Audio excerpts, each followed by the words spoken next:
هنتكلم في الحلقة دي عن قصة الأمير خاموسي الواردة في التاريخ القديم، ومدى التشابه بينها وبين قصة النبي موسى الواردة في القرآن الكريم.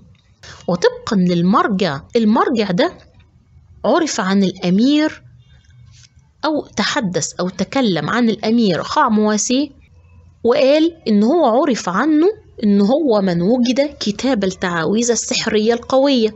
وطبعا إحنا عارفين إن سيدنا برضو موسى كما ورد في القرآن الكريم اشتهر بمعجزة السحر وغلبته على كل السحرة. والدليل الثاني إن خاموسي هو سيدنا موسى عليه السلام، إنه التقى بامرأة غريبة أغرته بقتل أطفاله كقربان لتعليم السحر وإهانة نفسه أمام الفرعون، ونحن نقول إنها أسطورة محرفة انتشرت في التاريخ في وقتها، والحقيقة هي اللي وردت في القرآن الكريم، إنها كانت امرأة تمشي على استحياء وتزوجها ولم ينجب منها أطفال ولم يهن نفسه أمام الفرعون، إنما كان يدعوه للتوحيد.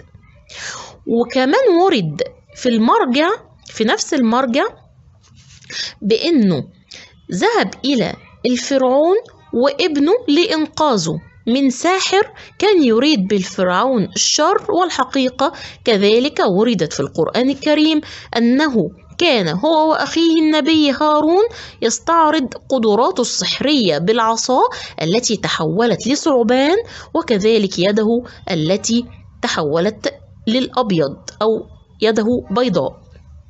ويمكن أيضا مشاهدة الحلقة السابقة عن النبي موسى، هسيب لكم برضو اللينك أسفل الفيديو في صندوق الوصف. يبقى بمجموعة الدلائل دي قلنا إن خاموسي هو الابن الثاني للفرعون رمسيس الثاني، هو سيدنا موسى عليه السلام. هنتكلم في الأول عن اكتشاف تابوت العهد اللي ذكر في القرآن الكريم. التابوت ده اسمه تابوت العهد أو تابوت السكينة، ورد في قوله تعالى بسورة البقرة: بسم الله الرحمن الرحيم: وقال لهم نبيهم إن آية ملكه أن يأتيكم التابوت فيه سكينة من ربكم وبقية مما ترك آل موسى وآل هارون تحمله الملائكة إن في ذلك لآية لكم إن كنتم مؤمنين. صدق الله العظيم. التابوت ده وجدوه داخل سرداب أو نفق ضيق من سراديب معبد السرابيوم الموجودة في منطقة سقارة محافظة الجيزة.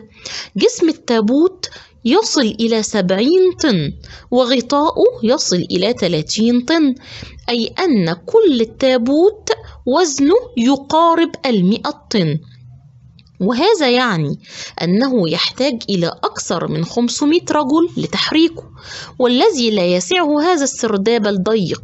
طب إيه الإعجاز في الأمر؟ الإعجاز في الأمر إن جميع زوايا التابوت الداخلية والخارجية عبارة عن زاوية قائمة 90 درجة كاملة، والصندوق نفسه مصقول بدرجة إنك تجعل ذهنك يفكر هو إزاي قاموا بحفره وصقله بهذا الشكل الدقيق.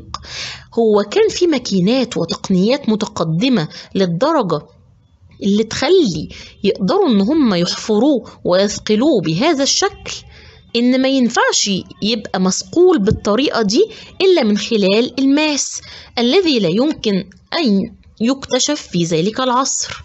النفق اللي كان بيحتوي التابوت ده محفور في صخور سقارة، وطبعا محدش يقدر يصدق إن يتم حفره بواسطة اليد البشرية، لأن طبعا لازم من ماكينة حفر أنفاق.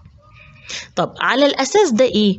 بنفترض إن التابوت ده وهو تابوت العهد المذكور بالقرآن لا يمكن أن يحمله بشر ولكن يحمله الملائكة، محدش يقدر يحمله سوى الملائكة.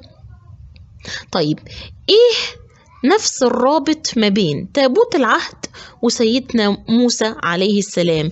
ايه الرابط ما بينهم؟ تم البحث في كل السراديب بتاعة السرابيوم، محدش وجد أي شيء سوى قناع ذهبي ووسام صدر للأمير خاموسي الابن الثاني للفرعون رمسيس الثاني. وطبعا يمكنكم أنكم تشاهدوا الحلقة السابقة عن رمسيس الثاني، وهسيب لكم اللينك بتاع الفيديو في صندوق الوصف. وطبعا رمسيس الثاني ده فرعون موسى، يبقى كده خاموسي هو سيدنا موسى عليه السلام.